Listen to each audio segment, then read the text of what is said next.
మంచోళ్ళనే కష్టాలు పెడతాడెందుకో దేవుడు, మంచోళ్ళకే నష్టాలు చేస్తాడెందుకో దేవుడు.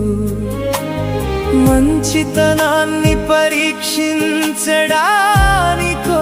ఏమో, మంచి మనిషిగా తీర్చిదిద్దడానికో ఏమో.